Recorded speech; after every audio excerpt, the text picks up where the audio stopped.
debate and vote number 9, Government Communication and Information System. We'll now call upon the Honorable the Minister in the Presidency, Performance, Monitoring and Evaluation, as well as Administration in the Presidency. Minister. I feel privileged to present the 2012-2013 Government Communications and Information System budget vote in this House today. Today marks a very special anniversary in our country's history because it was in this day in 1994 that we witnessed the inauguration of our first democratically elected president, Nelson Rolihlahla Mandela. The 10th of May 1994 was also the first time black, green and gold, red, white and blue were united in a single banner to create one of the world's most colorful flags. On that day, the nation's focus and that of the world was on the Union buildings, where Madiba took a historic oath that marked the advent of democracy in our country. I am sure that the House and the nation will join me in recognizing this historic day today.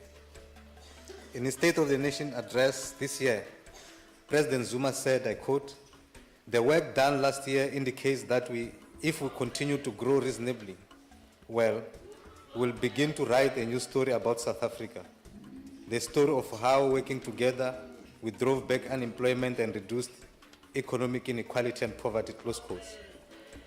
President Zuma's new story is the underlying reality of how our country is changing.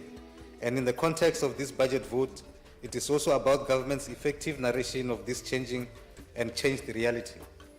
In our fight against the triple challenge of unemployment, poverty and inequality, it is as important for government to create tangible, practical opportunities for a better life as it is to let people know, in the first place, that these opportunities exist.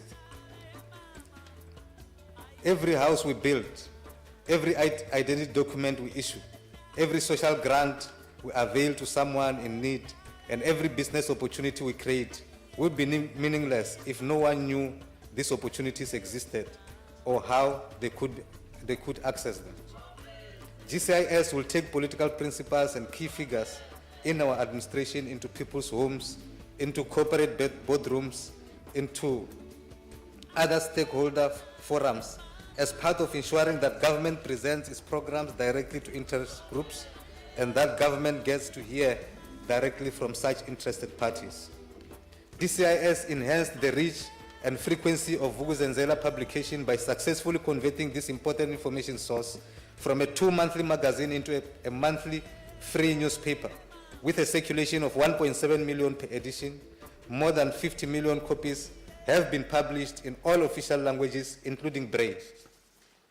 Chairperson, Vuk'uzenzele is the only newspaper in the country that is published in Braille.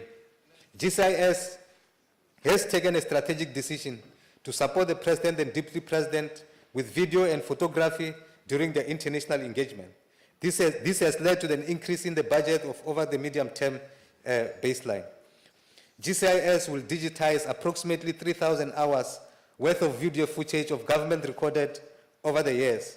This footage is used to develop GCIS products and to share with the public and private broadcasters.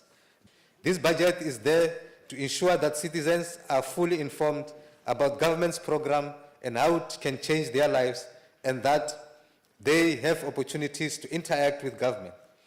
This is also a venture that will stimulate international interest and ultimately confidence in South Africa as a site of development that is becoming increasingly attractive to international investors and trade partners. This has to be continuously communicated to international investors, therefore fulfilling the mandate of the GCIS of being the powers of communication excellence in government. In conclusion, Chairperson, I would like to use this opportunity to thank the Deputy Minister Bapela for his impactful